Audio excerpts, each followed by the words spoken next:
Little dots.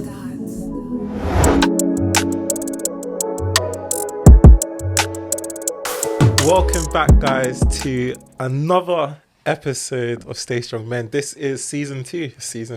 We hope you've had a great Christmas, a great New Year, many blessings, prosperity. Yeah, I always forget this. Make sure you like, comment, and subscribe. It really does help out the channel. We are trying to grow this year, a lot more dedicated and a lot more focused. But today's topic, I think, is a really important one. And we have two special guests today. I'll let them introduce themselves in 2 seconds. But yes, today's topic is going to be on marriage and mental health. I know a lot of people that watch the podcast are a bit young, early 20s, maybe late 20s, early 30s. And, marriage is something that we've always been told about, it's something we should aspire to. So we've got a married couple here, and we'll just be asking them a couple questions, see how the life is in marriage life, getting a bit ins and outs. And yeah, that will be it. So let's introduce ourselves. Hello, Shanique. Hello, Case. You look so nervous. Hi. I'm nervous. It's just the fact that you said young and I'm still young. So okay, what are you trying to say? You can tell the people that in a person. So okay. Tell the people a bit about yourself. Hi, I'm Shanique, Javon's older sister. Oh yeah, I forgot to ask that. I don't really know about myself. How old are you? Oh, I am 30. Yeesh. Damn. Yeah. Why are you so rude? 30 is still young. Listen, I'm hitting my prime. I agree. Okay. And, would you like to do? What's some of your hobbies? Right now I'm trying to get into interior design. Okay, nice. I'm a mummy at heart, Okay. so definitely being housewife in these past couple months. Okay. Best life. And happily married. We've been married for about 5 years now, coming up to 6. Okay, sick. So, Case. Yes, thank you for having me. How are you? I'm good. Excuse the voice. I was out last night. But yeah, so hey guys, my name is Kays. I'm 36, husband of, I'll be 36 this year in April actually. Yes. 35 going 36. Husband of Shanique, father of our little guy. Love the way you said that, husband of Shanique. Just in case. I could just be a random. I could just be a random, just passing by. And yeah, a little bit about myself. I really enjoy being a parent. The ups and downs of marriage is an interesting one. I enjoy music, cars, Okay. and yeah. And what do you do for a day job? Sorry if you don't mind us asking. Oh yeah, so I'm in IT. Okay. Yeah, I'm in IT. So And how's that? IT's good. It's very flexible if you enjoy that kind of stuff. As you know, we've worked from Barbados. You know what I'm saying? Like I've actually worked. Yeah, I've actually worked, done shifts while I was away in Barbados. So no, IT is good. If you enjoy it, there's a lot of growth. There's a lot of opportunity. So yeah, no, Okay, definitely. that's cool. And I guess Mo's there behind the scenes, as you know. So we'll start with the questions. Let's get started. I'm nervous now. Oh my gosh. I didn't prep Don't him. worry. So could you guys just tell us a story about how you two first met? Oh, okay. Do you want me to tell my The version? PG version or The PG version, please. Okay. So the version we told our parents is we met at university. Yes, we met at university in the library. I actually met Twin on a night out. Yes. My friends and I, we were going to see Lloyd because Lloyd actually came to the town. Okay. Yeah, and I think Twin was playing. Sorry, Kays was playing, and he caused a fight. And then he got off the stage and we kind of was dancing to Rick Ross. I think I'm big meat. Hey, Yeah. that's a big song. That's a good song, though. I know, right? And then we were leaving, and then this guy was following me to the car, and I was just like, I spoke to my friend Pamela. I was like, where does he think he's going? And he was just he was a gentleman. He just opened the door for us and he's like, have a nice night. And that was basically it, how we met. Man, the last of a dying breed. But let me tell my side. Let me tell my side of the story. So yeah, it wasn't in the library, but yeah, so it was at this Lloyd event. And I actually wasn't. I wasn't DJing that night. My boys was DJing, and I was just there. And we were also promoting another thing, so we just happened to be at the set. And yes, behind the DJ booth, Shen and her friends were vibing. Me and my boys were vibing. Big Meech came on, everyone hyped, jumping, bouncing, and then I bumped into her by accident, obviously, on a vibe. I bumped into her. Obviously, I had to tell him about himself as well. So anyway, I apologized,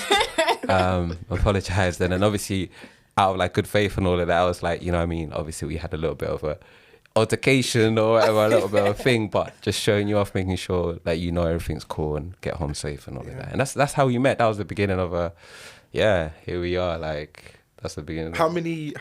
When was that to when it is now? Oh Lord! So you've been married for 6 years or 5 years? Yeah, 5 going 6. We've been together 13 years. Yeah. What was that you was gonna say? I said 13. What are you talking about? I said 13 years. Okay.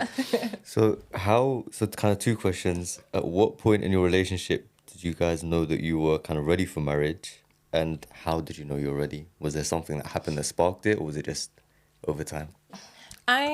Sorry, go on. No, so I was just going to say, because I think more tailored to Kay's in this question, a lot of men, they don't necessarily don't know. We've had people come on the podcast and say like, oh, we don't know when we're ready. But no one ever knows when we're ready. So I think the kind of question is like, you guys were married. Was there a specific moment in which you thought, okay, cool, you know, I actually want to marry this girl, or actually, yeah, I can see my life. Well, let me just give my piece on it, because when we first met, I don't want to use the word intentional, but I did write down my 5-year plan and my goals. Okay. And I remember discussing that with Kays, and I just said to him, like, if we're going to be serious, this is what I want to do, and this is what I want to achieve by when, how old, etc., etc. So I feel he's always had that in the back of his mind, even though he claims he didn't. Because everything that I wrote down in that list came to pass. Oh, you say Kays was attentive. This is what I'm trying to say. He doesn't agree with that. And especially the way that we started, it was based on friendship. It wasn't based on, oh, I really like this guy, I want him to be my boyfriend or anything. We literally started off as friends, became best friends, and then it just kind of took off from there. So after a certain point, even before I even thought about marriage, I did know I want to marry him. Okay. But there was no pressure on my part, apart from the fact that I did write it down on that paper. So we had time, look, like good 7-8 years. She wrote it down. I must have plastered it in front of everything I owned. But yeah, so I think for me, naturally, I've been in a few relationships before, 1 or 2. And, oh, really? Yeah, minimal. But I think the big difference is when we got into this relationship, that mentality of, is this like a one and done, a fling thing or something, that was all out of my head, you know what I mean? This was from the jump, it was mentally, okay, I'm in this relationship, you know what I mean? Even if I wasn't thinking about marriage from way then, I was like, it was like, this is the one kind of thing. Okay. So that was the first step. So you had that from the jump? Yeah, that was the first step, because I think, like, to her point, like, it wasn't like it was a friendly start. Do you know what I mean? Despite the fact that I tried to beat her in the club. It was a friendly start. And so I think it took away a lot of other pressures, like, like dating and stuff like that. We weren't really trying to do that at the beginning. We were just chatting. And so it was all very natural, very organic. And when did I know, to get back to when did I know I was going to marry her? I think, it was a good few years in a relationship. And I think one key thing that I think we can relate with as, men, is you don't really picture it until you see it. And from my personal experience, one of my boys was getting married and asked me to be a groomsman. And so then being involved in that whole process, it was like, okay, so boom. Yeah. Also, I have to start here. Like, do you know what I mean? So before that, I don't even think I was really like thinking, how am I going to, do you know what I mean, get married? I knew she was the one. But the actual concept of, let's get married, like, let's make this official, I don't think I really, do you know what I mean? Until you saw something else. I could really visualize how to make that happen, kind of thing. Okay, I feel But that was my personal experience. Like, so would you say it was the fact that you were intentional from the beginning and that you communicated that intention at the start, which had the biggest impact then? Yeah, I was intentional. Did I communicate? She definitely communicated it. She did the communication. definitely communicated. There was a list for everyone to see. I call it my 5-year plan, but yes. Definitely. So now that you've been married for like 5 years now, how would you say marriage life has been? Do you want to go first? You want me to go first? Ladies first. It's definitely been a journey. That's mad. I was gonna say the same thing. It's definitely been a journey. I think for us, because when we got married, I was also pregnant. So we didn't necessarily just have, I don't know why, but that time of just being married, even though we were together beforehand. So jumping into that changed our relationship from like almost immediately. And I never thought that it would have the impact that it did have on us so early on. What was the impact, if you don't mind me asking? I think it was just because even though I was very intentional, I just said married. But who knows what married actually means until you're in it. It's different for everybody else. And also being married and becoming a mother. So it's now I have 3 roles to play. So I have to be wife, mother, and find time for Shanique as well. And it was quite hard to manage all of that because I guess I had certain expectations from how I was raised about what a father entails, what a husband entails. And obviously from Kay's side of things, he had those same expectations, but completely, not necessarily completely different to what I had, but they were just different. And we didn't realize until maybe, I want to say like a year later, that was our main issue because we weren't communicating about that because we didn't know what the issue was. So it was just tense, you know, like, why are you not changing Caden? Why are you not getting up? Like, why are you not doing this and doing this? And he'd be like, okay, but why are you not doing this? And why are you not doing that? And I'm like, okay, so am I supposed to do everything? And it was just one of those kind of conversations that you didn't realize you needed to have until it became apparent that, oh, this is what the issue is. And then from there, I think we've just realized that it's something that we have to continue working on and building on. It just doesn't stop at one point. It doesn't stop. But I would definitely say that communication is the biggest of all factors in that. Cool. I mean, you kind of answered the question. No, but okay. So yeah, from my marriage is 2 sides, right? There's a partnership. So how has it been? Like I said, to echo what she said, it has been a journey. There definitely isn't. Everybody will always have their journey. And she said, like Shen, you said a couple of key things, the 2 different upbringings, right? Like my parents, I saw marriage through my parents, through their, do you know what I mean? Their way. And she saw marriage through hers. So the point of how I thought, like she said, how I thought things would be, like they differed. Yeah, like bringing some examples. Like my parents are very traditional. We're from Ghana, so like there's the tradition where typically the man will go to work and the woman will be at home, and like even though that wasn't really the case for them, they still held tradition very strongly. So that meant even though they both worked, my mum would predominantly be in the kitchen, like, and I'd see is that I'd come home or my dad would come home and my mum would have prepared food. Do you know what I'm saying? But then my dad, not saying he was just lazing about or whatever, he had other things he would do, whether it was not working or he did something around the house, you name it. So naturally, when it came to our marriage, I'm coming in with some expectations that we hadn't actually discussed and agreed on. You know what I'm saying? So then it would cause tensions. Yeah, because we all know sometimes I just want popcorn and wine for dinner. And that's that girl dinner, that's what they're calling it these days. Like, that girl dinner. That's what it is. Cucumber salad or like. And he'll be there sitting there looking at me like, yo, what's for dinner? I'm like, well, I mean, feel free to join in on the party. Like, I remember one girl just told me she had McDonald's fries. Yeah, because sometimes that's just all you need. You don't need a whole meal. Listen, man, let me tell you something. Girls are living a simple life. When it comes to eating, they live a very simple life. When it comes to eating, when I met this girl, she was eating cereal, bruv, and I said we can't live like this. Like, it was uni times, obviously the budget. You know what I mean? You have to make the budget work. But I said the budget included Cravendale. I'll just like to highlight that. She was drinking, but yeah. So marriage, So marriage has been a journey. It hasn't been Do you know what I mean? It's definitely different than it was 5 years ago, but I think the communication is really what's helped us to weather the storm. And obviously it's just the beginning. It's like 5 years. Our parents both been married like 20, 30 years plus. Crazy. So Did you ever go to the people around you, like when you needed advice for your marriage, or would you always confide with each other first? So I got to understand. Yeah. I think it's interesting. Like I think it's easy to think.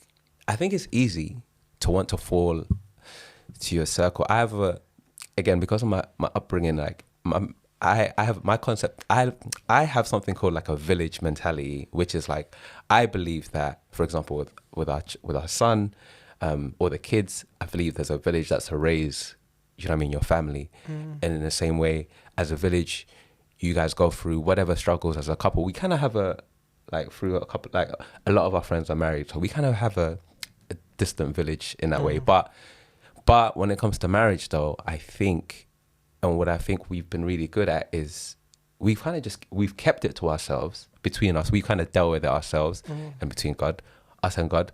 And like, that's been a key difference, because as in when compared to maybe what I've heard from other people, because I feel like though people around you might have a good intention, it's not their marriage. Like like on a very intimate level, it's not theirs. So it's very easy, for example, to say, oh, she didn't make dinner, we had popcorn, and then somebody will interpret that like, rah, she's been a bad wife. Do you get what I'm trying to say? But they don't know, like, perhaps she's had a long day. Like in that marriage, like, do you know what I mean? I'm in it. She's had a long day with the kid. Do you know what I mean? It's been hectic, and if that's what's happening, I'm gonna go make some butter, like I'm toast my bread, and like, do you know what I mean? But so yeah, I say that to say like, yeah, it was very tempting. Yeah, it was very tempting to, because I have that village mentality, but I think it's been beneficial to keep it. Yeah, definitely reciprocate everything that you said. I do remember there was one occasion where I did go and speak to my older brother because I just felt so overwhelmed. And I don't want to go to my mum because sometimes mum just, you know... Mom's just like, hey, don't rub her out, man. And I just wanted that advice from him because, again, he's been married for a long time, and this was way at the beginning. And I just remember sitting in the car, and I was praying, and something just told me, like, call Julian, he'll know what to do, because Julian always knows what to do. I don't know why, but he does. And I can't remember what the conversation entailed itself, because I remember crying a lot and him just there listening, and he just said, Shan, you got two options. Like, leave now. He said, just get in the car, drive and leave. But then what happens when you do leave? Are you going to be happy? Is this going to make you feel any better, or is this just in the moment right now? Is this just the situation that's taking place? And you just need some space for yourself to calm down and then go back to it logically. And I'll never forget that, because I'm not saying that I would have left per se, but I'm just saying that I was so overwhelmed. That the only option you felt was to leave. Was not even to leave. Was just like, I just need time for myself. I just don't know what that time would be. I don't know how long that time will be per se, but I just need to get out because it's too much. I don't recognize twin. Do I even know how to be a mother? And then I'm still trying to figure out my career at the same time. It was just too much going back and forth.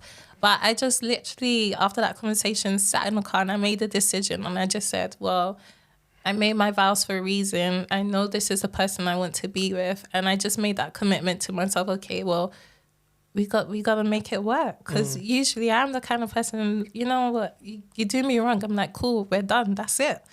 But yeah, that was definitely a pivotal moment in our lives. That's a good point, actually, in terms of... You were going to leave? No, sorry. Any new information coming out? I know.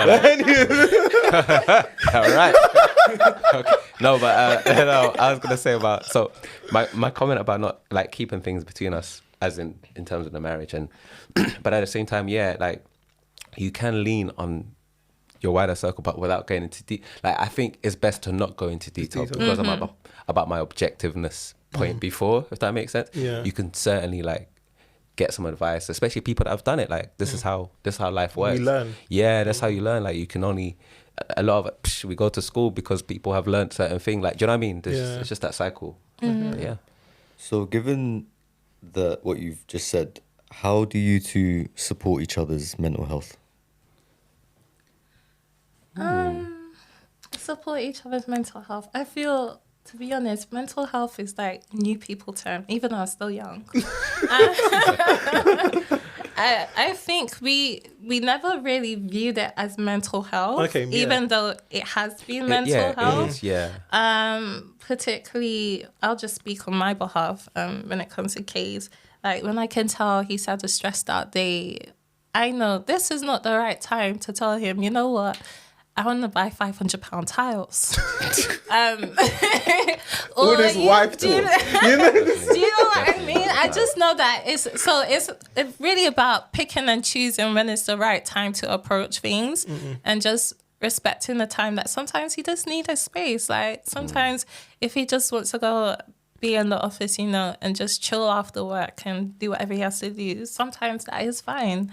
But I think for us, it's about him just letting me know that, Shen, like, my day's been hectic. Even if he just comes downstairs really quickly and said, my day's been hectic, I'm just going to go do this for a bit. And just respecting that space. And I think he's very good at doing that for me, because sometimes he gets there before I can even verbalize what's going on with me. Like, he'll maybe just come in the room and he'll be like holding a sandwich or something and just be like, I'll take that. And I didn't even realize I was hungry until he kind of anticipated that. So he's just going with the flow and trying to beat whatever is coming before it actually comes. Even though sometimes that's not always the case. Yeah, because I'm saying that might be a bit hard. Yeah. But I guess you guys have known each other for a long time. Yeah. So when you are married, I'm thinking about myself. When you know someone for a very long time, you might be able to preempt their behavior. Yeah, it's a lot about body language. It's about, even sometimes I'll just ask him a simple question and I'll be like, yo, would you want for dinner? I don't know, man. And it's just very blunt. And I'm just, oh, okay, cool. Whatever's going on with you handle that over there and then come back to me when you're ready. And literally just walk away. Yeah, no, it's the truth. Yeah, what you say. So a friend of mine who's I'm not going to bait out so that we don't spoil anything. He's thinking of proposing to his missus, and so he said to me like, "Rah, Kay's like, what are you saying? This is where I'm at. What do you think? How can I kind of approach it?" And to tie into the mental health, I said to him, "Listen, bro, you need to figure out what it is about you that makes you you, and then you need to communicate that into this relationship before you get to get married." So if you, for example, like long walks, do you know what I mean? If you need your long walks, and or maybe you need to link your boys every now and again, and or you want to play football, you do sports, you need to make sure that that's brought in to the conversation and it's all clear before any assumptions are made, because then you don't want to be getting, do you know what I mean, 6 to 5 years into the marriage, and it's like, rah, how comes you want to play football all of a sudden? Do you know what I'm saying? And then that's going to cause some kind of rift because that wasn't made clear at the beginning. So I think a lot of the lack of communication is a hotbed for bad mental health, because in your relationship you both need attention in your own way. But if we don't know, like, do you know what I mean? If my missus didn't know, if Shen didn't know that I needed to like just chill in the office after a stressful day, she's gonna think I don't want to spend time with her. Do you know what I mean? I think one thing I think the young people would say, like, I know a lot of people, like, when they get into like maybe like early relationships or like marriages, they're saying, oh, I need to have date night once a week, once a month. What's that kind of like in your marriage? Is that like a prevalent thing, or is it like is it maybe we just chill together once a month? Or I think with us, I think that's been more of a recent thing because, as I mentioned before, having the baby, getting married, we lost ourselves. So we were no longer just sneaking kids. It was like, oh, mummy and daddy, and he's working, I'm working. We had no time for our relationship. And I think in the last few years, we've definitely got better at doing that, making time for just us. Of course, we love hanging out with our son. Of course, we love hanging out with the family. But at the same time, I feel we're the ones who started this. Do you know what I mean? Yeah. So we should be able to invest in ourselves every now and then. And we consciously have been making an effort to do that more. Okay. Even though I'm not a fan of scheduled things. So I would hate for it to occur on the 8th of every month because there's no excitement in that. I just want it to come out naturally, like, oh, you know what? Like, I saw this restaurant. Let's figure it out. Let's go together. It doesn't have to be every month, but it just needs to come from the both of us. And we've been actively trying to do that. Yeah. So I guess then, yeah. So, so we don't do a specific date night, but I think it is important that you spend time. Yeah. Make time for each other. Yeah, exactly. Allocate some time with that. I hear it. One thing I wanted to ask, you mentioned it briefly before, but could you just talk a little bit about how the impact that religion has had on your marriage? It's been there from day one. In order for Case to really get in with our family, he had to be a Christian. I won't cover over that fact. And he had to have some sort of relationship with God. So even at uni when we first met, and we were just friends, because no one ever believes us when we say that. We actually were just friends. We used to go and try different churches, and no one believes us when we say that. But we used to go to a church and be like, nah, that church was dead. This one gave us vibes, and We used to try different churches. We used to come down to London and go to where my parents go to church. And then, yes, not life happened, but life happened, and it just wasn't as rigid as it should be. But we are working on that, trying to get back there, going every Sunday and so forth. But it's always been a part of our lives. Even when we go to bed at night, we both say our prayers. We might not necessarily be all cheesy and holding hands and looking each other's eyes and close and saying, but we're just not those kind of people. But we do individually every single night go to bed, and I personally just give God thanks for everything He's done for us, just protecting us, and really hoping that He'll continue to do so in the future. But it's been a bedrock for us. No, it's exactly that. I think, if you're going down that path, if you're on that journey of being a Christian or just whatever journey you're in, like, you can't discount the fact that me as a human couldn't do this myself. It took a higher power. Like for me, it took God to give me that patience when, our son wasn't sleeping, to give me the courage to even ask Shanique to be my wife. Yeah, that's daunting still. Yeah, like, so, yeah. Sorry, just a quick question. But how did you actually answer? Were you like, will you be my girlfriend? Will you do that? Oh, the girlfriend bit? Yeah. Or the wife? Because I've been having a conversation with the man the other day. How do you... So in my head, he disagrees with this. He actually got down on one knee, and I was like, bro, it's too early for that. Do you know what I mean? Did I do that? Did I really do that? You did. Oh, did I? Swear. That's a bit racist. I can't lie to you. Swear down. Hey, the spirit must have been Don't strong. do that, man. The spirit must have been strong that day, But yeah, like... We went to see Lion King. Yeah. Well, Lion King bangs. Everyone knows that. Yeah. I didn't remember the one knee thing, but yeah, it was just like we've been vibing, we've been friends for a while, and we just done casual things like, do you want to go? Do you know what I mean? Cinema? Yeah. Do you want to go for a walk? And then we did go Lion King, and I think it was like at this stage, I was like, right, I really do like this girl, like, and knowing me and my banterish self, I probably did want to add some extra flair. You did get down on one knee, just admit it. If I did, but yeah, okay, cool. But it was a joke. No marriage. Yeah, no, It was- wasn't yeah. a proposal, no. I hear it. I'm still shocked though. My knee must have been hurting after that. I'm still. It was cute. So one thing that's come up quite a few times is the importance of communication. Apart from that, what would you say is the secret to a good marriage? Because I'm sure we've all heard the statistic that I think 50% of all marriages end in divorce. So on top of communicating things to your partner, what else would you say is important for a marriage to be successful? It's a good one. Shall I go? Yeah, go, because I'm still thinking. He's touched on it already. It's definitely keeping people out your business. Because too many external voices will have your head spinning. I think particularly, as Kay said, the details about it, it's fine. Sometimes you want to vent. You want to say, you know what? He's annoying me today. He's irritating me today. Just his presence is getting on my nerves. It sounds like that's today. You know how she moving? It sounds like this happening right now. Case, what's happening? You order some flowers quick. But yeah, what I realized is that my frustrations usually only last maybe a day or two. And if I go and vent that to somebody else, they're going to hold on to that. And they're going to think that's an issue in my marriage. And I'm here thinking, well, that happened 6 months ago. And it was for the day we got over that. We've moved on. But if you're having all those external voices, they're never going to let that go. And every time you go out, they're going to bring up that one situation, you know, that he didn't take the bins outside. It's not that deep. But other people may think it's that deep. And if you keep having those voices coming back to you, you then bring that into your marriage.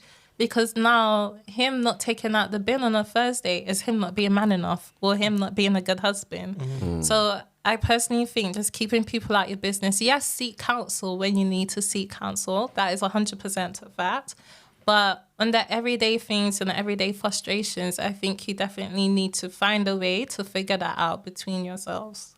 That's good facts. Okay. And then I'll jump in off the back of what you said and just say, I think the secret or a good secret would be to actually just enjoy it. Everything, like when I think about our marriage, everything from the proposal to the wedding, obviously. Good wedding, by the way. That was jumpy So still. That was all her. I keep hearing stories to this very day. Yeah, that was I don't know what stories you're talking about. It's a good wedding still. My side of the story was pretty simple. No, but like, you know, just every stage that we've been through, it for us now, it's like it's happened so quick but so fast. And I think if you don't take the time to enjoy it, you almost, I don't want to say you pull the joy out of your marriage, but when you've enjoyed it, like you can go back to good things. You know what I'm saying? Like, oh, do you remember the wedding? It was this, or oh, do you remember when KK did this? And because we enjoyed so much together, no matter what happens, we have a very easy kind of thing to go back to because we've enjoyed it. And I think, and I think because in this day and age, when you start saying marriage, it gets so serious that people forget that. Do you know what I mean? You're supposed to enjoy something together. This is the whole point, is that you're enjoying your lives together and you're committing to each other and you're being serious. But serious, you know what I mean? Like serious, but obviously still you still have to enjoy it. I think that's something I want to say as well. Like, obviously being single. Just put that out there. Just put that out there. I'm joking.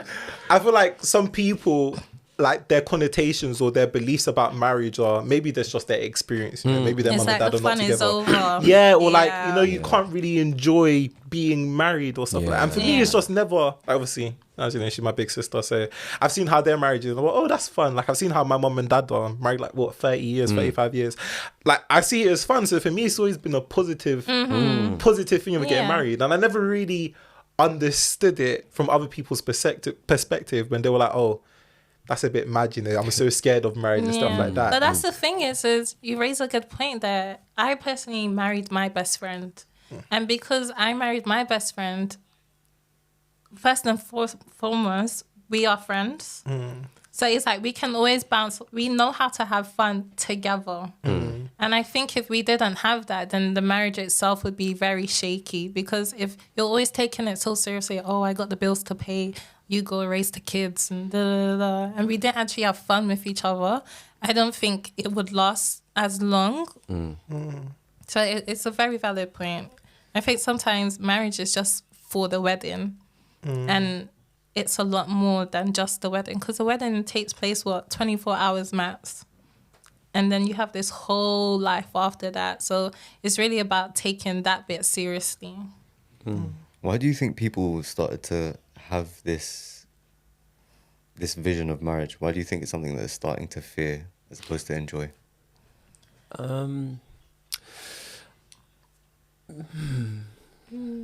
I think religion plays a part in it. Okay, we're losing ourselves as a society. Yeah, I think religion plays a part in it because even like being a Christian, people think that being a Christian means you can't have fun, that you can't go out with your friends, that you go be in church 24/7.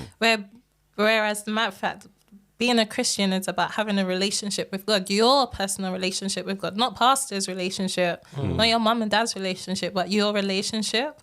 And I think because of that, most people think that when you get married, that means, well, I can't go out anymore. I can't spend time with my friends. I can't go on a holiday with the girls or whatever. Like, my life is literally going to be planned out for me for the rest of my life. And it really isn't like that. It actually isn't that. Like, we both, we both take the time to do kind of our own thing. She spends times with her girls. I spend time with my boys. I play football. Do you know what I mean? We ship our son off to go to the grandparents, and then we spend time together. But there is, I guess in this day and age, when you're saying it, like, yeah, I'm gonna get married, it's serious. Like, so, bro, no, I'm out. Like, I'm out, but obviously, not out. Come on. No, not out. I'm out, but just not out. Out. You know all these subliminal messages. out, in, left, right. Out with restrictions. I've never really been out. Do you know what I mean? Fair, like, you don't take the ring off. Man said there's a hazard sign. Yeah. No. But that's the thing. I happened to step to the side and I went out like that. But no. I actually feel telling someone that I'm married is such a flex. Like, I really do. Like, just like someone trying to approach you, like, bro, married. Like, keep it moving. Do you know what I mean? I think it's a flex. The ring didn't have my eye. Oh, sorry. Let me tell that. Don't fling in my eye like that. Sorry. One thing, I know we're coming up a bit short on time.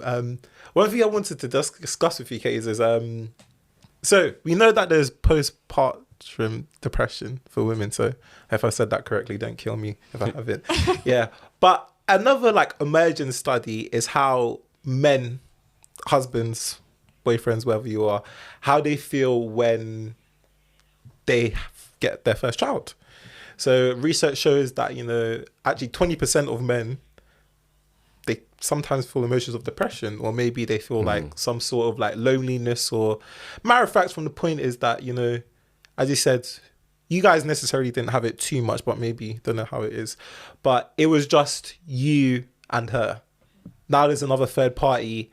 That's facts. How did you? I think that's a big. Was that something maybe? So the question kind of saying is like, so obviously some men feel some type of that their wife doesn't love them as much, or there's not enough time for them, or a lot of other things. Maybe I wouldn't say depression, but maybe low in mood or stuff like that. Is that something you faced or? Yes. So I'll try to be quick because I know the time's low. But essentially, when we think about like pregnancy to child being born, it's literally mother and child. Even when you go to the hospital and that, you know what I mean? Like, you're just third wheel. Like, I'm just here. Like, I just come to, I'm the taxi guy. I'm the chauffeur. Like, I just came to drop off. So a lot of the early childhood of my son, like when he was like nursing and whatnot, obviously now you got milked, but bottled milk. Bottled milk. What are you trying to say? I know. I'm trying to be quick as well. But essentially, a lot of the process is without me. Do you know what I mean? I kind of did my thing, and then Shen had to carry the burden. Yeah, not burden. Sorry, the burden, but carry the gift all the way until he was about 1 when he felt, I guess, I don't want to say safe, but we were just able to have more of a relationship after a certain point. And so, you do feel like as a man, just generally like... I do think he was jealous at some point. Yeah, but you do, because obviously before we had kids, you know what I'm saying? And now, like, and in that period, do you know what I'm saying? It was all attention on the little guy. And obviously you know what it's for, you know what it's about, but feelings are feelings. Like, I feel like it's something... like we've never spoke, not we, I'm not having a child, but like the community of men, like I've never really spoke about. It's something they just had to deal with. Yeah. Kind of like how you deal with a marriage, but I just think it's something they had to deal with just having a child. And I think no one ever prepares you for that. You're just like 100%. Because I was like, bro, what's going on with this guy? And I guess for you it must be like I was like, he's moving funny. Like really, like this is something we created together. And there'd just be moments then Case talks a lot with his face. So I'll just be sitting there, I was like, what's wrong with this guy? Do you know what I mean? Yeah, so it is like, you're right, we don't talk, even though, like, being a guy in society, being a man, being married, so you're the provider of the home, even if you're both making the bread, you still feel that responsibility to make sure, like, right, okay, let's not spend too much, let's make sure there's something left. And then when you're a father, and, you know, like I said, there's that period when it's just son or child and mum, and you're just there, like, just looking out from it. It looked like you're outside looking in. But yeah. No, yeah, Kaz, what you're saying is 100% right. I think that's like very much facts, and thank you for being honest and open about it, because some people might not necessarily share. So I think that's really a great thing. And I think, as you're saying, yeah, like being a man in society now is kind of like blurred lines, like what they expect from us. Obviously, you guys are married and in your relationship, but as I'm saying, a bit younger, a bit from the younger generation, I think it's a bit blurred lines of what's expected from us. Like, are we supposed to be providers? Okay, you're supposed to be a provider, but, show your emotion, but don't show this, don't do that, don't do that. Yeah. There's just so many different, we're tangled in, you know what I'm trying to say? Like the Fantastic Four guy, the guy that's stretchy. It's like, yeah, you got to be bend this way, bend that way, bend that way. Yeah. And everyone's always like, oh, be yourself. But like, what if yourself doesn't necessarily fall in with the lines of what a perceived man is, because it's actually just perception of what it is. So no, thank you for that, and I appreciate that. I think, sorry, go ahead. Yeah, no. So just kind of building off of that, so what advice would you give to anybody who is going through postnatal depression or going through something similar? Yeah, I think kind of like, how did you get over it? Yeah, I think because we both, even though it all works out, it is such an emotional thing. So I'm gonna Shen, do you wanna go? Because I know you had. Did you have a like? No, I guess how did you? Yeah, you were talking about it. I think for me it was a bit more personal, because, as Kay said, I bared the brunt of it throughout the whole pregnancy. So then when Caden was here, I was like, right, I don't know how to actually. I have this idea of what a mother should be, but I don't actually know how to do this. Even from the simple fact of breastfeeding, for the longest while, I could not get the hang of it. So Kays and my mum would come literally have to pick up Caden and try to put him on to see if he would latch and so forth. And I just remember having a visit from one of the midwives, and they came over and I was like, wow, like, he's so underweight, we need to go back into hospital, and we needed to go for another week. And I remember I literally went upstairs and I broke down crying, because I was like, raw, this is something that's supposed to be natural for me. I'm supposed to know how to do this. And I can't even feed my child. I felt like the biggest failure. And it was only going to that process that I realized, like, oh, am I okay? Do I need to like check myself? Do I need to talk to anybody about this? And literally, I call her the angel in the night, because this nurse where we were staying at, I don't know what she did. It was like 3:00 in the morning or whatever. She just came. She gave Caden to me and she said, do it like this, but. And then that was it. Caden was latched. She was feeding, and we were on our way home. And we searched for her the next day. Couldn't find her. No one knew who she was. They couldn't figure out what shift she was on. And then that was it. And it was from there I realized, okay, like, it might be challenging at the beginning, but you can figure this out with people around you, with support. I think that was my only out with it. Yeah. I think you said that you kind of realized on Kaze's face that he was like going through a lot. Yeah. Is there anything maybe you feel like maybe you done at this particular time, or maybe answer my question, or anything that you do looking back on it now, maybe? Because I think. What do you mean? As in how he was feeling a type of way. Yeah, it was his facial expressions. He would say certain statements, and I'm like, whoa, okay, And I know I'm an overthinker, so when he would say something, I'm like, Rob, where did that come from? That was deep. Has he been thinking about this for the past few weeks? Because it would just be so random. Yeah, for you. And these statements would be so strong. Like, I can't even think of an example, but I'd be like, okay, well, he can just go to your mom's. He would be like, yeah, Caden can just go to your mom's. I was like, what do you mean go to his mom? Go to our mom's? Like, he's our child. This is our responsibility. And it was that kind of, not necessarily detachment, that I saw him like trying to hold back from having that bond, but it was these little actions in itself, I was like, okay, maybe he just needs to figure out how he's going to do this. Was there anything that you kind of did to like help him figure it out? Because as you said, it was like a journey, or is there like anything? Yeah. So, you know me, went on the internet, started Googling. Oh my gosh, Dr. Google. People stay away from Dr. Google. Stay away. And I can't remember what I searched, but it was more, instead of me doing everything, because I'm feeding, I'm bathing Caden and da-da-da-da. It was like, give him some responsibility in it. Let him do that by himself and figure it out, and not have me hovering over him saying, you're not doing that right. Water's not the right temperature.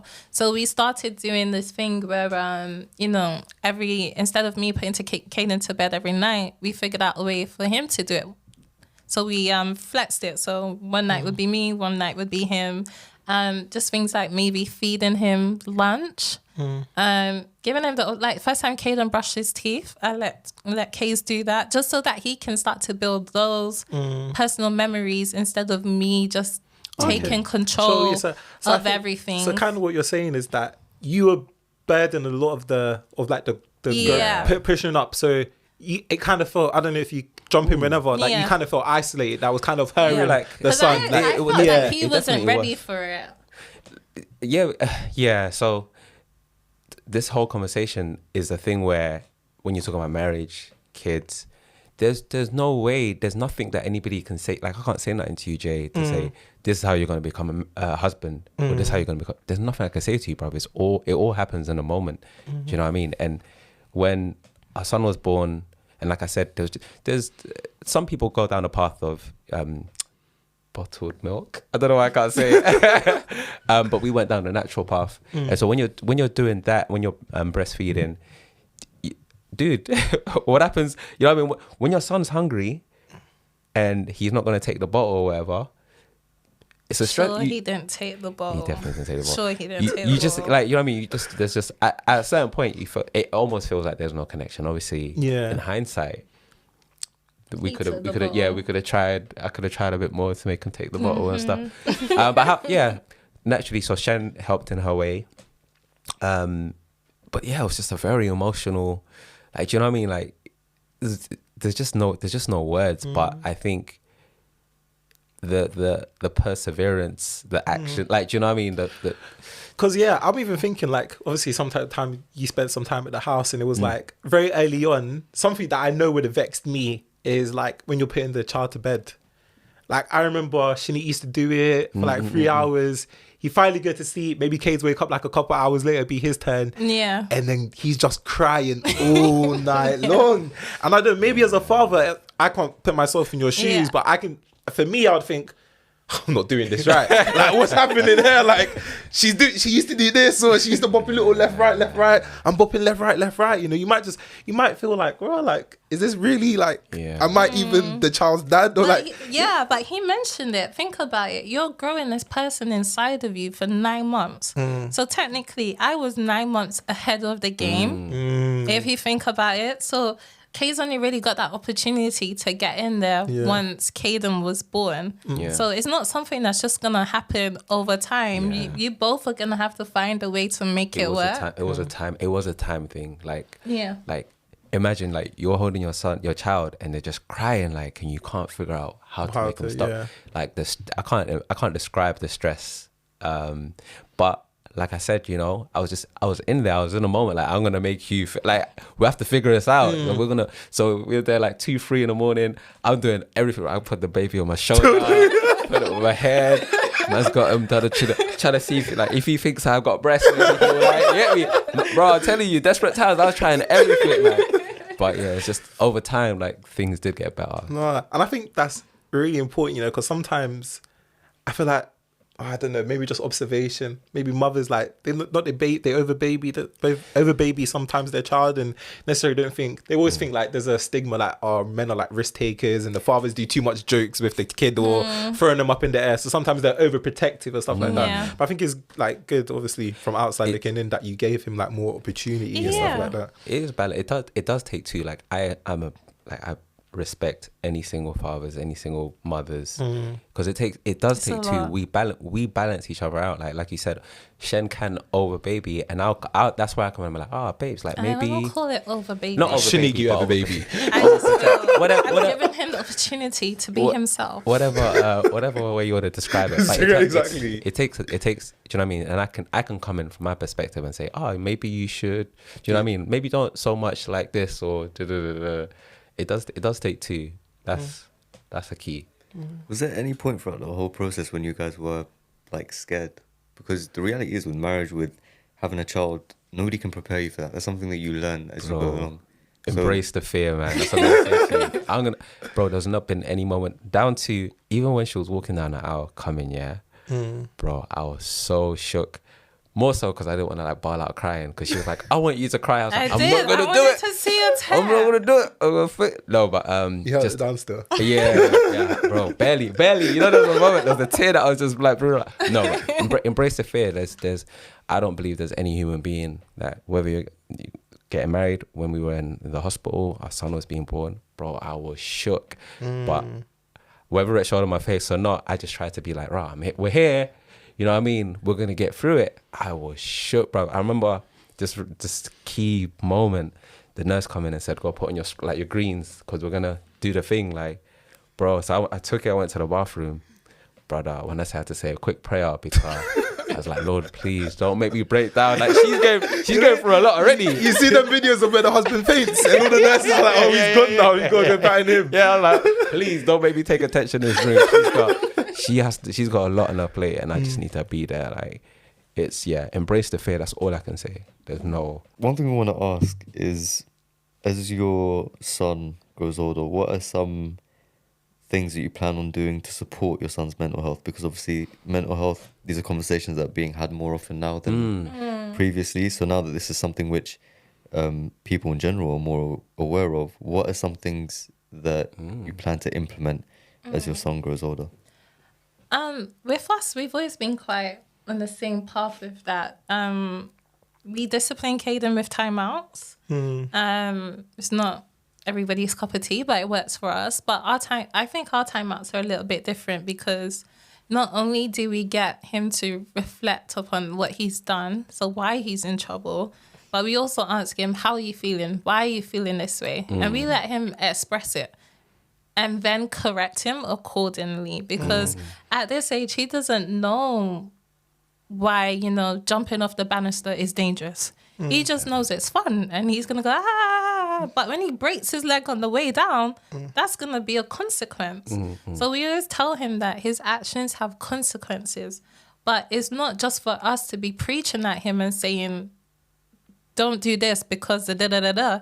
It's about him thinking ahead of what consequence this action is going to have. And then he's still young, he's still figuring it out, but it's letting him start from early. So Caden can express himself to us, and he might be like, Mommy, I'm so angry right now. And it's like, cool, Caden, be angry. Why are you angry? And then as he's explaining himself, he's calming down. So giving him those coping mechanisms from early, I think is going to help him in the future.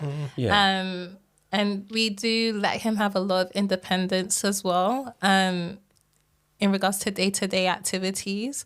And just stepping back from that process, he calls it over-mothering, but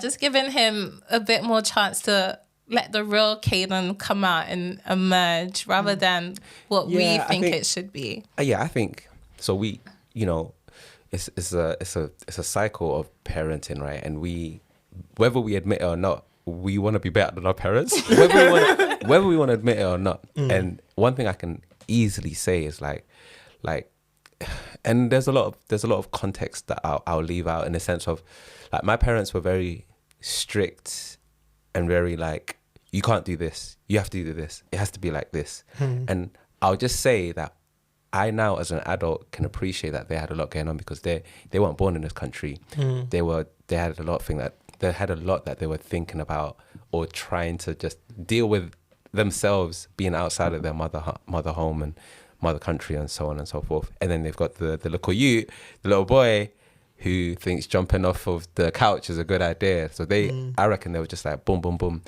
Don't do this, don't do that. To Shen's point, like with KK, like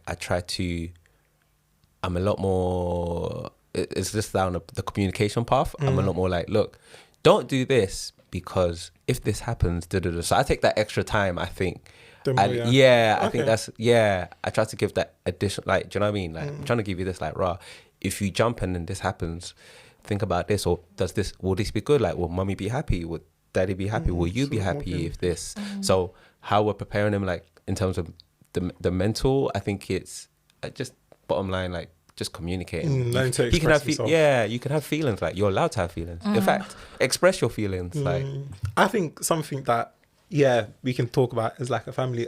Every Sunday dinner, we kind of had like intense debates. Yeah. And I'm saying intense debates as in where people didn't talk to each other for a very long time. And for those that watch and know our mother, she's a very strong, independent, educated woman. So if you're not coming to her with facts, she's going to destroy you. So I didn't even realize, like, once, like, people used to come over to our house and be like, whoa, this is so unfamiliar for us. Or like the fact that we all sit around the table. I didn't realize until later that was really building me as a character. So whenever I stepped into like an office now or at my job place, and I've got consultants and psychiatrists and all people of like qualified 20, 30 years, I never feel out of depth because I know at home my mum was peppering me with questions. And I had to stand on myself. She was like, nah, if you believe it, say it. And I just never deeped it. Like, she always gave us that voice. A voice, So, I feel that's something important to understand. But unfortunately, the episode has come to an end. I think a couple more questions we'd love to answer, but maybe we'll get you back on for a part 2. I think the people would like that. Hi guys, welcome back. So, the last conversation was so good, we had to record a part 2 just quickly. So thank you, Shanique and Case, for coming back with us. We already done the introductions, the part 2's there.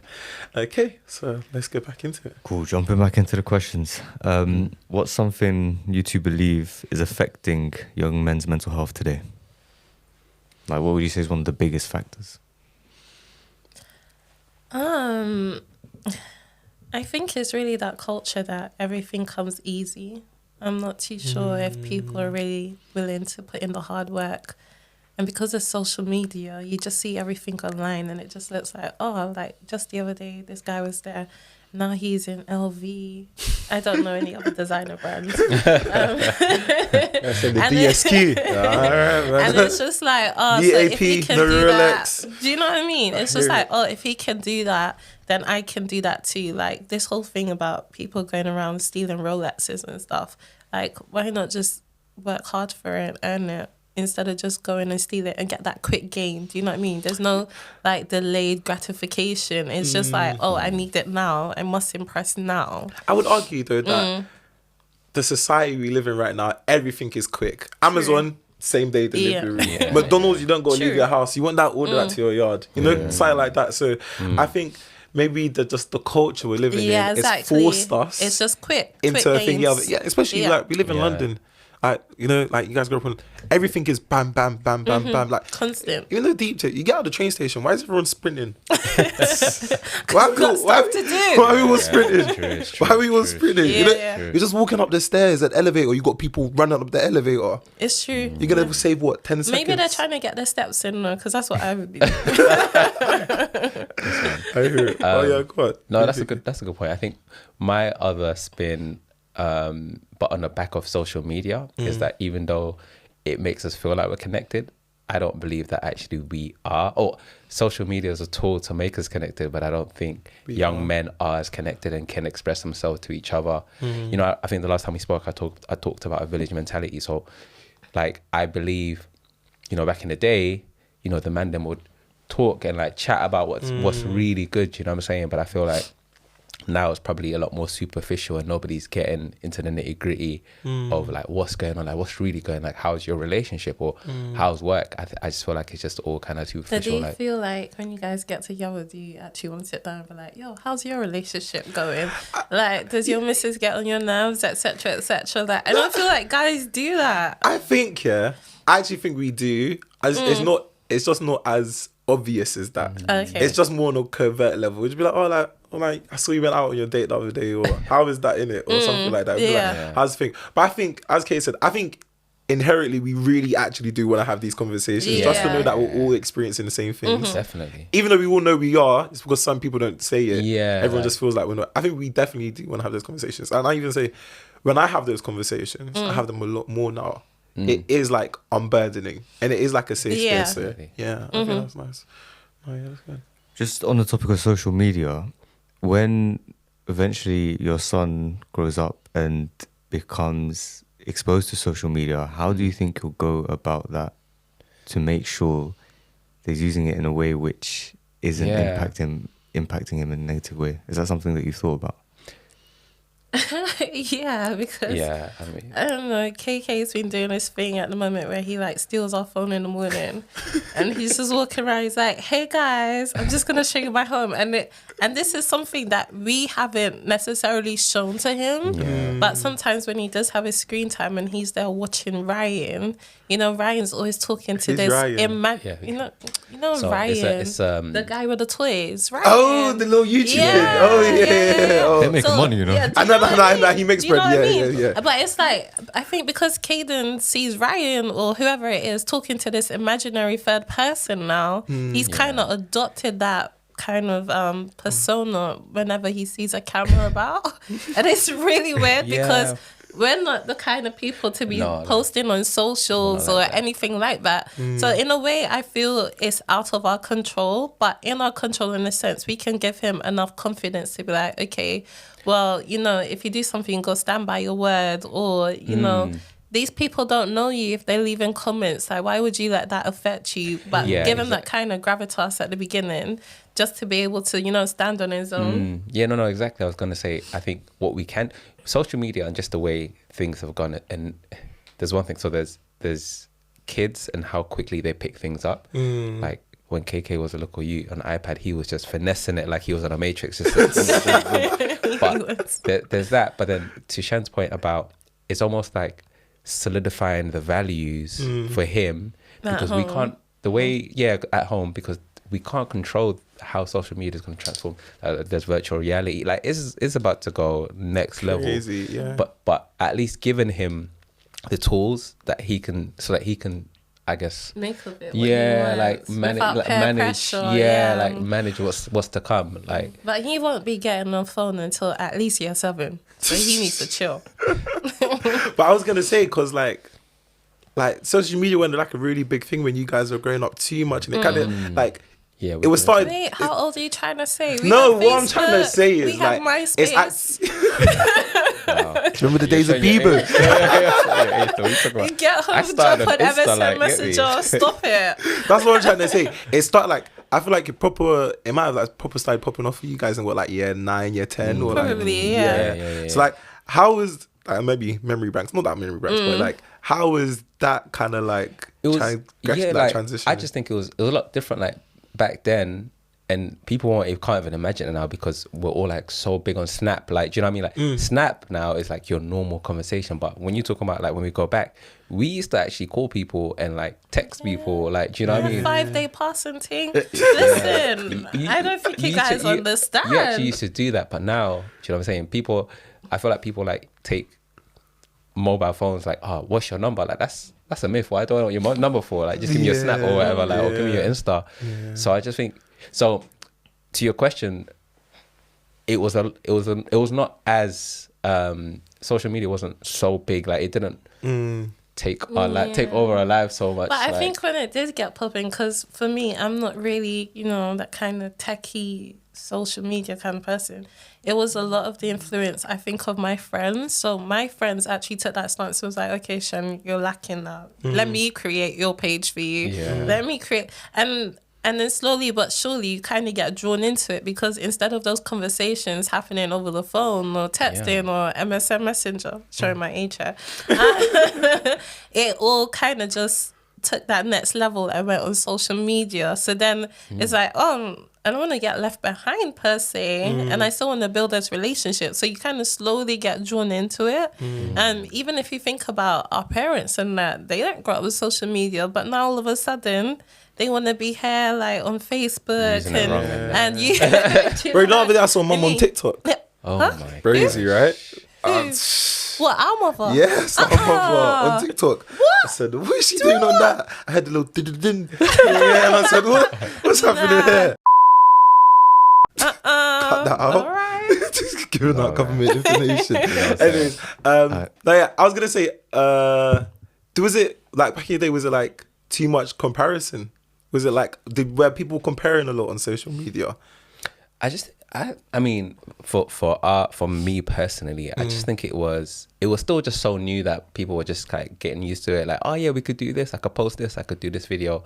I just think that now it's definitely more like comparison, and then it alters everybody's expectations about everything, about working, about relationship, about your mental health. Now that's all changed. Now I think before it was kind of like it was so new that it's just like updates about your life. You like this funny video or whatever. It was more as in look, she's like flying out again or da da da. To be fair, we weren't flying out nowhere, but do you know what I mean? It was more like just posting about your life, keeping people informed of what you were actually doing, rather than this whole kind of comparison thing. I think, last quick question. What was your MSN name? Well, you're not trying to... Why are you trying to bait me out in that? No. I genuinely can't remember. It probably would have been... I feel like you would have been something cheesy. I'm not going to lie to you. I feel like it was like my first initial last name. I can't remember like what I did with the MSN. I feel like it feels like so long ago now. The dream or something like that. Oh, that's one of my handles, but don't remember. No, Shanique, you're not going to tell the people. I know what happened, but she don't want to say it. Fair enough, you don't want to say it. Shanique's was, what is it? Oh my gosh. Chungting. Oh my gosh. That's the title of the episode. Oh my gosh. These men used to have the funniest, funniest lines. Why you had to bait my nut like that? But to tell your son about that. You need to stop. Chungting, you know. I'm going to bring it back. God. So, on a similar topic, is there any advice you'd give to the younger generation in general on how to look after their mental health? I think for me, it'll just be like, do your own thing, man. Like, stop looking at others for accreditation. Stop looking for approval from other people. Because as you continue to grow up, you'll realize that that person's path was not your path, or you shouldn't have been with them on that path. And the more you distract yourself from your true intentions, the more you're going to struggle. So once you find that kind of strength in yourself to say, okay, but this is what I want to do. You might want to do that, but this is what I want to do. Then before you know it, you'll actually have people flocking to you for advice and be like, oh, like, how did you do that? How did you do that? Just because you wasn't a sheep. So for me, it's just about standing on your own ground, believing in yourself, put God first, utilize your family, your network, but also keep things to yourself because, you might be there talking to the wrong person about your dream. And instead of them getting on board and saying, oh, well, maybe you can do it like this or what about this or this, they're going to be like, nah, that sounds long. That's dead. And all of a sudden your hype is killed. And then you're just there thinking, oh, well, I thought that was sick, but he doesn't think that's it. And all this doubt just starts coming into your head. Do you know what I mean? So I just think, stand your own ground, man, and then you'll be good. Yeah, I think, it is, with all this noise, all of this pace, everything happening, I just think it's about trying to spend time with yourself, like, mute the noise. That's the best way to put it, like mute the noise. And then because it all encompasses some of the things that she said, but I think when you just simplify it like that, try to have some time to yourself, some time you're not doing social media, or some time where like maybe like Shen said, you might have an idea, but keep it to yourself. Like, do you know what I mean? Don't go blast it on Facebook or Insta or Snap. Or if you're traveling, like, do you know what I mean? Do it for yourself. You know what I'm saying? And that over the long term is where you'll benefit, like from a mental, like. I can't remember the word for it, but you know, I write things down. So I write down my 5-year plan or my 10-year plan, and I say, these are the things that I want to achieve. And it's literally just me. Obviously, as a family, we started doing it as a family now. But just write down these things and, you know, have it in back in mind, or even like put it up on your wall. So when you walk past it, you'll be like, oh, have I made any steps towards that? Or have I actually tried to action this? But just have it physically there. And I feel that helps kind of bring it into fruition as well. I was going to say 2 things as well. It's like, I was, you know, like, say you're in a room, yeah? And you're at the front. If you stand up, you don't know what's happening on behind you, innit? But if you then turn around, you're like, oh, the other people have stood up as well. So that's why I kind of was visionary when Shanique was talking about that. Like, you know, focus on yourself. And when you stand up and do what you want to do, you're not thinking about what's happening behind you or what's happening to the left of you. You're already at the front of the line. So everything that's going on behind you is not really that important. But when you turn around, you might be like, oh, bro, like, you know, there's a couple of men there behind me as well that's standing as well. So that way, I think, you know, you just take the first step and leap. That was just the analogy I was thinking of. Agreed. Yeah, I think that's good. And going on to our final question, and I'm sure a lot of people will be interested to hear the answer to this. Regards to marriage, linking to the original topic of the episode, what would you say to those who are struggling to find the right person? Now everyone's going to start paying attention. Everyone's going to say, you know what? Let me sit up. Let me sit up. I'm ready. I guess I'll go first. But stop looking. I think that's the biggest issue. Stop looking. And I say this because when it was only till I necessarily stopped looking and I started to focus on myself, did I start to attract the right people around me. When you're out there actively, I'm not saying not to actively seek, but do it passively. Do you know what I mean? Do it in a way where it's on your terms and not somebody else's terms. Because it's only when you're happy with yourself, you attract the right people around you. And then you're like, oh, you know what? Like I'm hanging around Keys a bit and he's a cool guy. And maybe we can like take this further, or maybe we can just build it on friendship first. Let me get to know him first before, you know, all these other things like lust and, you know, your profile and if they're driving a nice car, oh, is he making 6 figures? And before all of that starts to cloud your mind, because really, I think our marriage was the pivot for us in helping each other succeed. And it might not have been at the same time, and it might not have been necessarily financially at the get-go, but it helped us to make our dreams come true, buying our first house, buying that nice car for no reason when we went in there. And I said to the guy, I said, bro, we're not coming in here to get a car. And we were supposed to be window shopping. But simple things, you know. It's getting personal here. But so, you know, simple things like that. And it was because you weren't seeking it. You know, it says seek God first. That's personally what I think you should do. Seek God first, find yourself, and then you'll attract the right people, and you take it from there. God always has your back, man. Yeah, that's that. You said a lot of. I should have let you go first anyway. But yeah, you said a lot of good points, and I think I think really, yeah, it is just that. And let me talk from the mandom's perspective, right? All the mandem can relate. You know, back in the day, or even now, you're chasing, innit? You're trying to find the thing. So now when you approach a girl now, you look and sound thirsty, and that's unattractive. Do you know what I'm saying? Like it's weird, like it's superficial. Like maybe they, you know what I mean? Like, oh yeah, he's onto me or whatever. But really, when you're coming on too strong, you're unattractive, innit? Like but then when you're like doing you now, you're trying to focus on yourself, your mental health, do you know what I mean? Your career. You're not as thirsty now. There's something maybe it's mysterious. I don't know how the females will take it. It's like when you're coming, it's more confidence. Like yeah, it's like, oh, this guy's got himself together. Like, do you know what I'm saying? Like it's a clear difference from a lot of the mandem out there that are thirsty, because that's what we are innately. Like we are chasing. Like that I will not deny it. Like we are chasing the girls. Like we're going after them. But actually, when there's that guy that's like doing this thing and he's just like, you know what I mean? I think that makes them a lot more attractive. And then for you, because you're focusing on your mental health, you know what I'm saying? Like, yeah, it's like a double win. Like, it's a double win because then when you do find somebody and you guys are vibing now because you weren't chasing, I think you can appreciate the whole thing a lot more.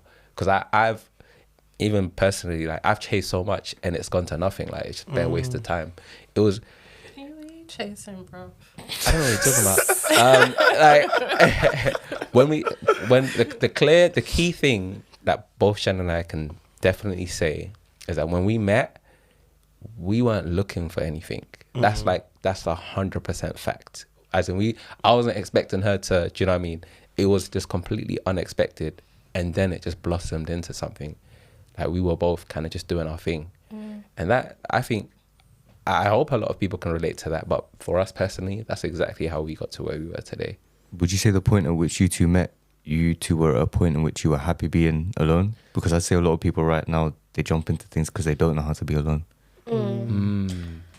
I don't know if it was necessarily like about alone. being alone. Oh, sorry, not alone, but like single. I'm not saying Yeah. single. No, but I think it was definitely to the point where it was like, oh, like, I'm cool just being Shanique and not being someone's girlfriend. Like, I just want to hang out with my girls. I don't want to have to dress up, look nice so that I can attract men. It was more like, I just want to be present in this time and moment now, build on the relationships that I do have at the moment. And then whatever comes. But it wasn't like, oh, this he hasn't messaged me in 6 hours. Like, do you know what I mean? It wasn't Them like, ones oh, there, you know, like, some he girl keeps don't watching understand. me in the lecture. Like, it was nothing like that. It was literally like, I'm just gonna be present. We wanna hang. We wanna go Nando's. Like, we're just gonna chill. Like, if I wanna dress up nice, I'm dressing up nice because I wanna look nice. It's not to attract a man. I think something that I would say, and maybe to the mandem out there, is like, the question I'm gonna pose is like, you know, you're saying focus on yourself now. It's maybe you focus too much on yourself. Because I know there's certain men that say, nah, can't do that. Even if they got someone there that's like, oh, you know, maybe I want to ask her, I should just want to go grab some food. But like, no, I've got this business to make millions, or I need to do this or do that. Yeah. Sometimes I think we can be so much to an extreme. How would you, what advice would you give there to maybe counterbalance that? You can't be excessive in anything. You can eat McDonald's once and be all right. Yeah. You eat McDonald's 3 times a day for 5 months. What do you think is going to happen? It's gonna be. Do you know what I mean? You can't do anything. You can be focused, determined, but you can't do it in excess to the point it takes over everything. Yeah, like it's true. It's like just finding a balance. Because you can like, and I think especially for men, them, like, especially as we're growing up and like the bills are coming in, you're trying to hustle. Like, I need to get these bills paid. But yeah, and I don't know how I can, I guess, say this, because everyone is on their own journey and on their own path. But I think it's just thinking about like, oh, how do I strike a balance? Like, it can't be too much of everything. Like, you can't, you know what I'm saying? Like, you can't have too much McDonald's, or you can't hustle too much because you'll burn yourself out. Like, so maybe it's just, let me chill. Maybe let me go to a birthday party. Let me link some people. Like, let me, do you know what I'm saying? Let me do something social. And even if you're a planner, it's just like, okay, well, if I'm going to work hard for 4 days a week, I'm going to give myself 1 day You gotta to rest, chill, like, yeah. just to compose myself, reflect on what's Man's there happened. looking behind me at the camera saying, yeah, this is facts. I'm writing this down. Yeah. But Yeah, those are all the questions that we had. yeah. Yeah. It was lovely as always. Thank you guys for coming on. Oh, good, bro. And I think I definitely took a lot of gems from this episode, so I hope the people out there took a lot of stuff as well. But yes, thank you guys. Thank you so as much. always, like, follow, subscribe, all of that good jabs, leave a comment. It's really how we're trying to grow the page, grow the following account. Yeah. And, you know, encourage a friend. Encourage a man them, check up on somebody always, you know. We don't know what other people are going through, so a little message or a little call. Actually, don't even text them, just call them. Because as You we know said, what? go on. But like, let me know you're gonna call. Oh, you see, they want us to be good, and they want us to be good on their terms. Pick up the phone, call your brother, and ask him how he is. You know real what? talk. Lovely guys. Thank you so very much for much. having us. Thank you for having us. Thank you.